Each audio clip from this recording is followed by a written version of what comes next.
श्रीराम जय राम जय जय राम. वशिष्ठ ऋषींच्या सांगण्यावरून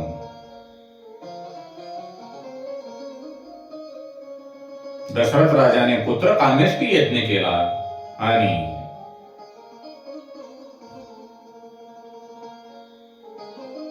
तो यज्ञ सफल झाल्यानंतर त्या यज्ञातून यज्ञदेव प्रकट झाले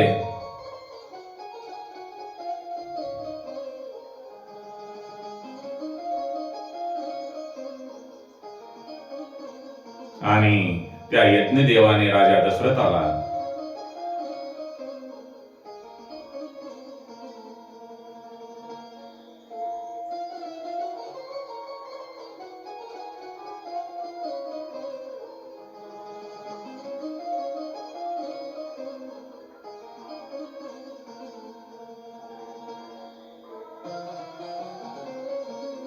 पायस दान केल्यानंतर त्या पायसाचे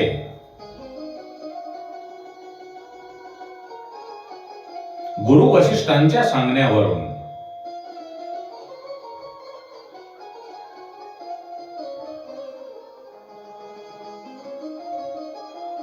दोन भाग केले आणि एक भाग कौशल्याला दिला आणि दुसरा भागाचे दोन भाग करून एक सुमित्रेला आणि एक कैकेयीला दिला.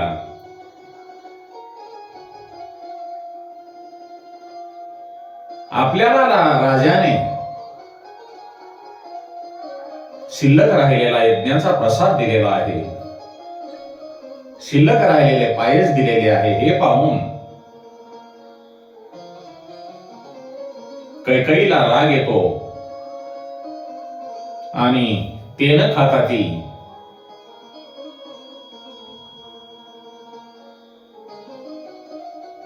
उघड्यावर जेव्हा ठेवते तेव्हा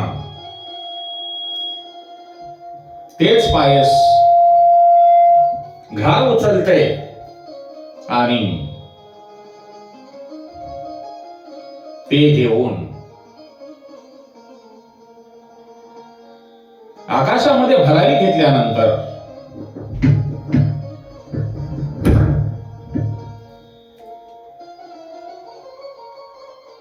ते पायस तिच्या चोचीतून सुटून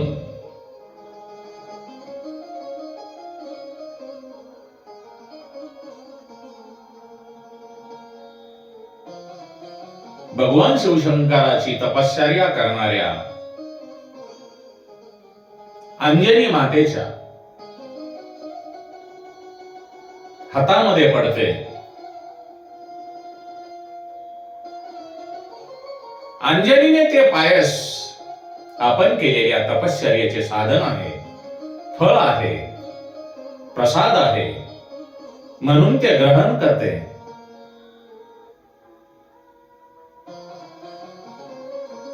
त्या प्रसादाच्या प्रभावामुळे अंजनीला सुद्धा पुत्रप्राप्ती झाली. तो पुत्र म्हणजे राम भक्त हनुमान. आपण सर्व जाणत आहात.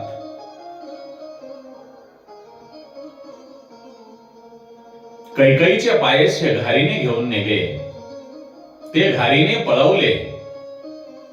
हे जेव्हा सुमित्रेला आणि कौशल्याला कळाले तेव्हा त्यांनी आपल्या पायसामधील अर्धा अर्धा भाग कैकेयीला दिला आणि तो तिन्ही राण्यांनी भक्षण केला.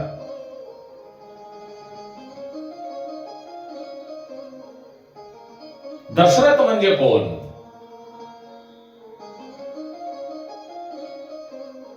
दहा इंद्रियावर विजय मिळवणारा म्हणजे दशरथ. हे जे आपली 10 इंद्रिय आहेत, 5 कर्म इंद्रिय आणि 5 ज्ञान इंद्रिय, या 10 इंद्रियावर विजय मिळवणारा म्हणजे दशरथ.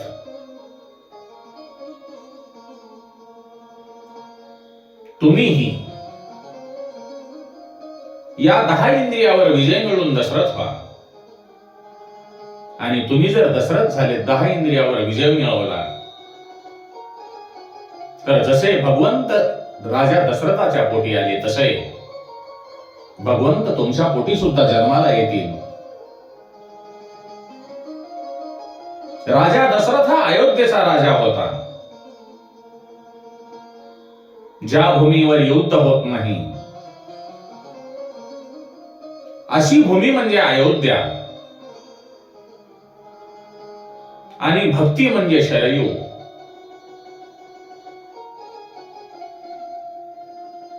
आणि अयोध्या नगरी ही शरयू नदीच्या किनाऱ्यावर आहे. राजा रात्रीमध्ये निद्रेमध्ये असताना त्याला स्वप्नामध्ये आपण भगवान श्री हरी नारायण यांची पूजा करत आहोत, त्यांची आरती करत आहोत, आणि त्यामुळे लक्ष्मी नारायण प्रसन्न झाले आहेत. आणि ते पाहून त्यांच्याकडे मंद स्मित हास्य करत आहेत.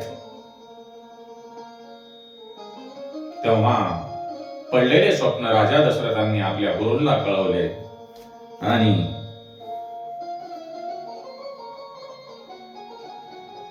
गुरु वशिष्ठ राजांना म्हणतात, हे राजन, तुम्ही खरंच भाग्यवान आहात. तुमच्या घरी स्वतः भगवान जन्म घेणार आहेत. हे वशिष्ठांचे बोलणे ऐकून राजाला आनंद होतो.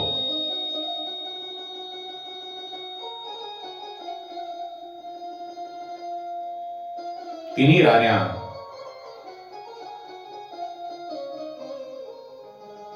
गर्भवती राहिलेल्या आहेत.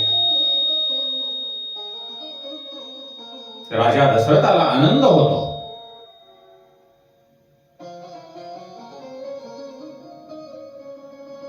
चैत्र शुद्ध नवमीचा तो दिवस सूर्यनारायण देवता हे माध्यानाला आलेले होते, आणि राजा दशरथांच्या राजवाड्यामध्ये आनंदाला पारावार उरला नाही. आनंदी आनंद झाला, कारण साक्षात परब्रह्म भगवान श्री हरी नारायण राजा दशरथांच्या घरी अवतरलेले होते. निर्गुणाने सगुण रूप धारण केले होते. देव आणि गंधर्व या क्षणाची वाट पाहत होते, ज्या वेळेला भगवंताने राजा दशरथाच्या घरी अवतार घेतला, त्यावेळी देवांनी अयोध्येवर पुष्पवृष्टी केली. उन्मत्त रावणाला मारण्यासाठी, रावणाची विरोधी भक्ती फळाला यावी म्हणून साक्षात परब्रह्म पृथ्वीवर प्रकट झाले, आणि ते माता कौसल्याच्या मांडीवर विराजमान झाले. कौसल्या आपल्या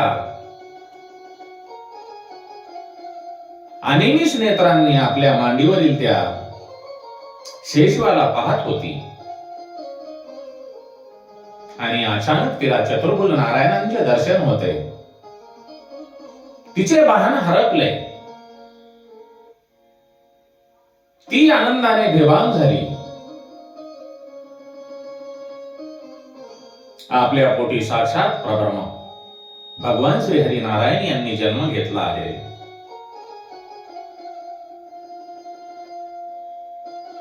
याचे तिला भान झाले.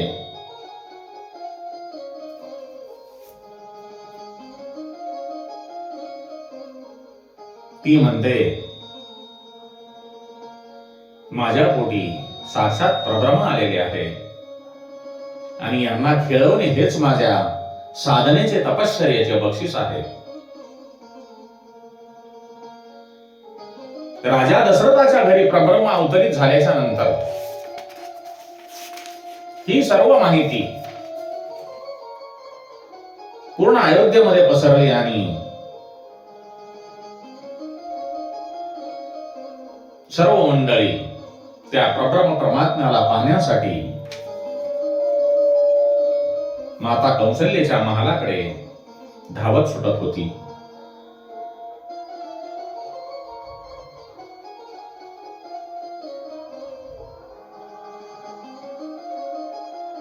चंद्रदेव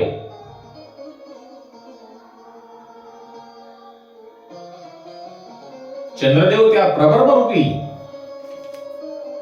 बाळाला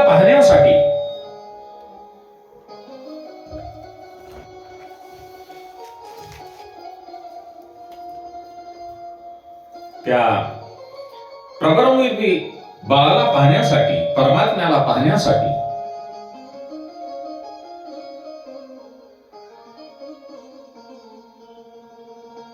सर्व देवी देवता उतावीळ झाले होते, परंतु सूर्यनारायण देवतेमुळे त्यांचे काहीही चालत नव्हते. तेव्हा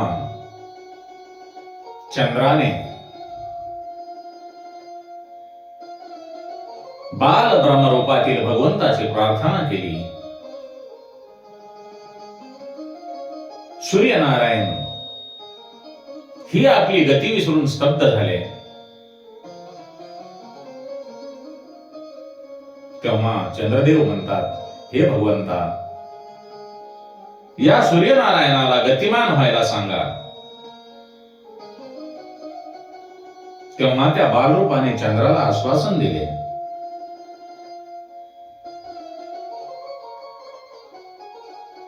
हे चंद्रदेव,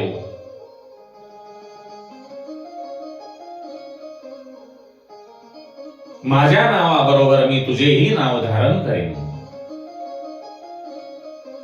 आणि मला सारे जग, संपूर्ण विश्व रामचंद्र म्हणेन. आणि पुढे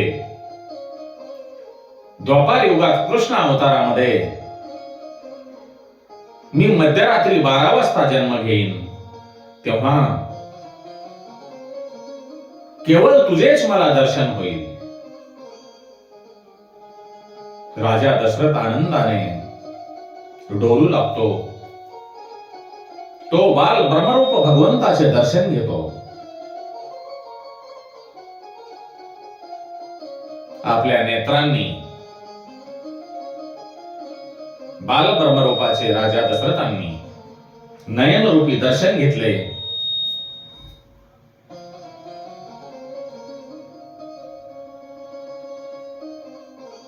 तेव्हा त्या वेळी कौसल्याने बालकाला, बाल ब्रह्मरूपाला आपल्या हृदयाशी धरून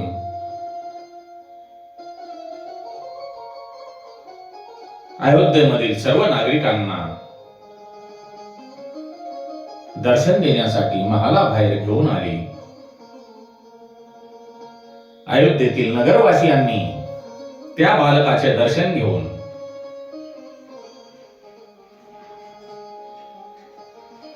परत महालामध्ये आली. बाबांनो, प्रत्येक मनुष्याला सुख, समाधान आणि शांती हवी असते.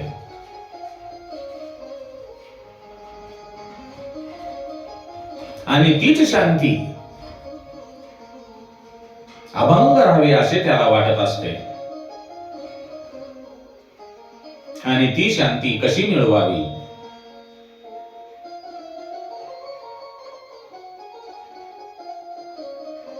याचे दर्शन आपल्याला मर्यादा पुरुषोत्तम भगवान श्री रामचंद्र यांच्या चरित्रातून मिळते. स्त्री पुरुषांनी मर्यादेत राहून शांती मिळवावी. आपण जर धर्म मर्यादेत राहिलोत की ज्ञान आणि भक्ती आणि त्यासोबत त्यागही सफल होतात.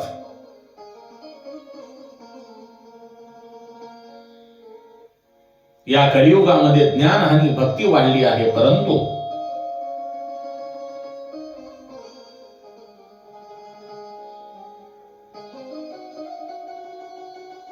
शांती मिळत नाही. कारण शांती मिळत नाही याचे कारण म्हणजे धर्माच्या ज्या मर्यादा आहेत त्या मर्यादा पाळल्या जात नाहीत.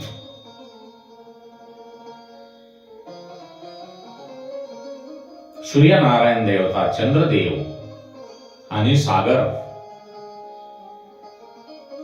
हे आपली मर्यादा पाळतात, पण मनुष्य मात्र आपली मर्यादा पाळत नाही. जेव्हा सर्व दिव्य गुण एकवटतात तेव्हा परमात्म्याची प्राप्ती होते.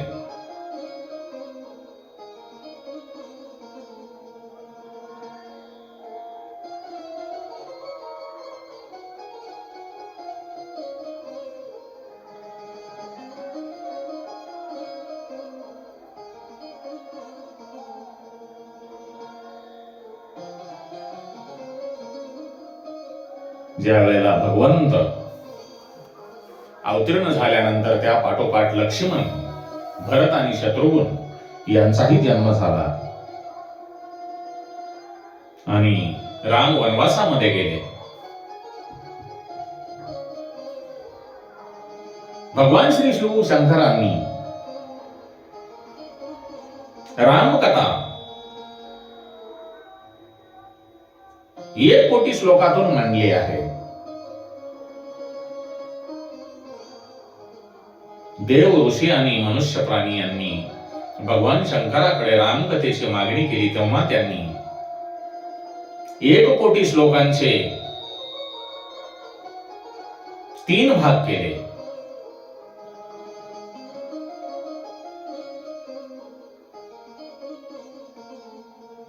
प्रत्येकाच्या वाट्याला 33 श्लोक दिले. 1 श्लोक शिल्लक राहिला. त्या एका श्लोकावरून तिघांमध्ये वाद निर्माण झाला. तेव्हा शंकरांनी त्या श्लोकाची अक्षरे मोजली. शिल्लक राहिलेल्या श्लोकाची अक्षरे 32 होती. मग शंकरांनी त्यातील 10 अक्षरे तिघांना दिली आणि जी 2 अक्षरे उरली ती त्यांनी स्वतःसाठी ठेवली. ती म्हणजे कोणती? तर राम राम राम, जे नेहमी भगवान शिवशंकर या नामाचा जप करीत असतात. ती जी 2 अक्षरे राम नाम आहेत ती आपल्या हृदयामध्ये, हृदय मंदिरामध्ये जपून ठेवली. त्या रामाच्या, राम नामाच्या 2 अक्षरांमुळे केवळ भगवान शिवशंकरांनी 20 प्राशन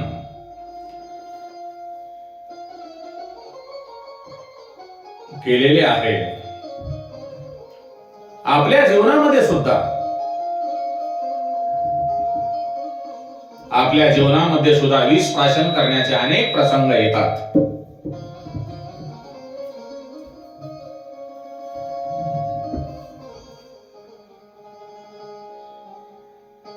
व्याधी, निंदा यांच्या स्वरूपात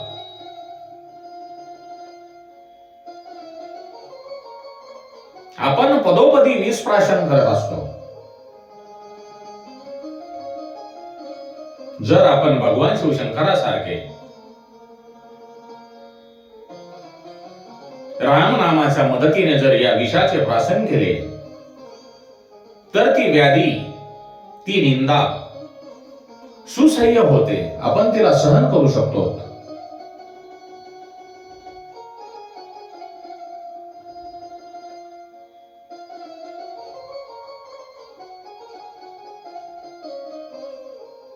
भगवान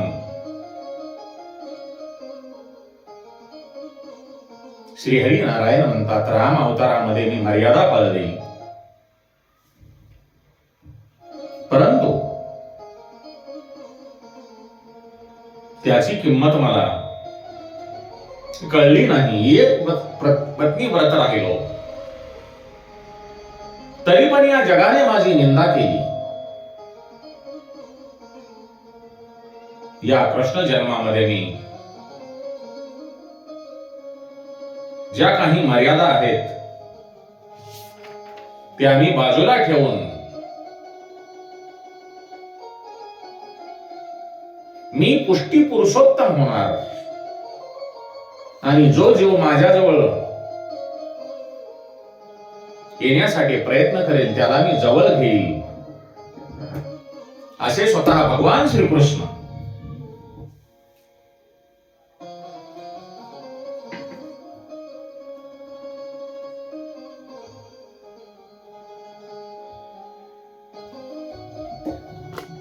स्वतः सांगत असून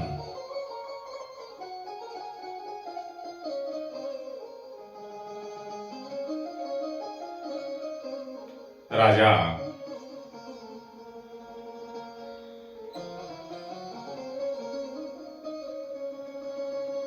दशरथ जेव्हा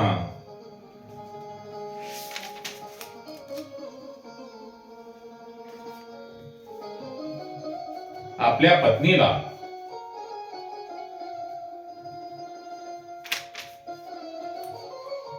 दिलेल्या वचनाप्रमाणे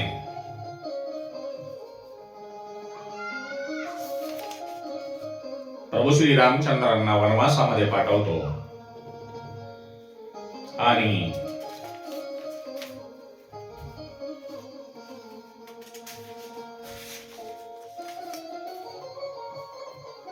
रामाच्या शोकामुळे तो मरण पावतो.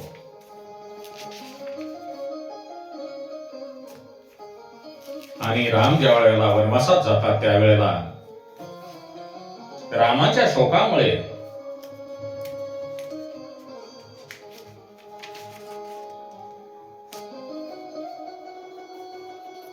दशरथ राजा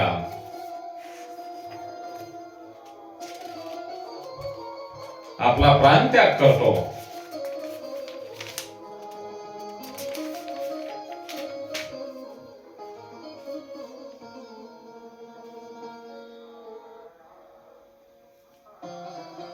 तेव्हा सर्व ऋषी मुनी आणि वशिष्ठ ऋषी भरताला बोलावून घेऊन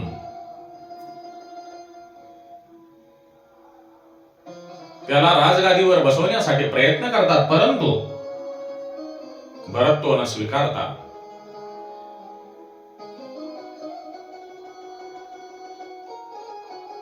आपल्या आईला बोलून श्रीरामांना परत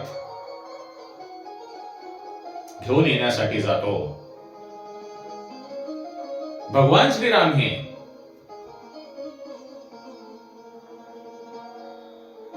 परत न येता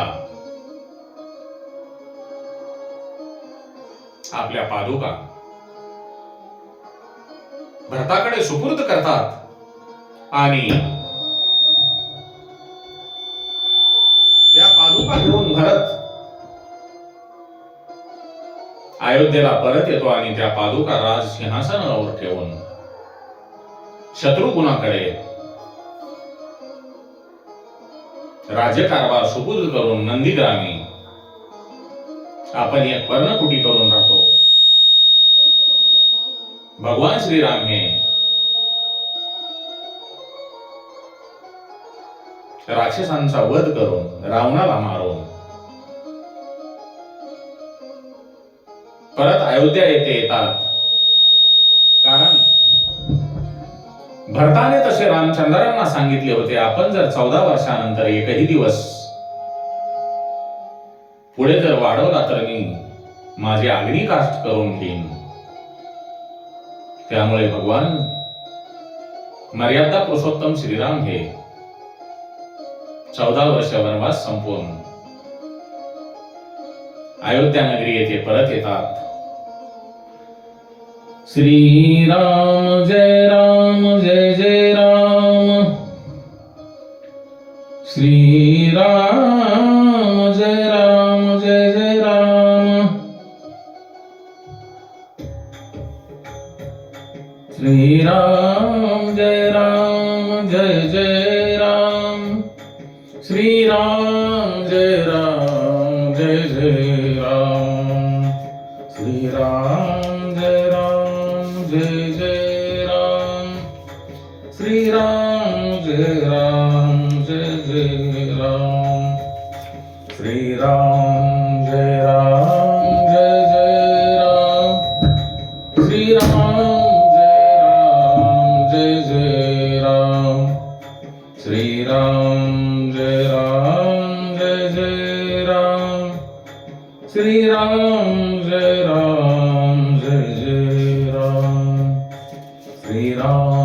जय राम जय जय राम श्री राम जय राम जय जय राम श्री राम जय राम जय जय राम श्री राम जय राम जय जय राम श्री राम जय राम जय जय राम श्री राम जय राम जय जय राम श्री राम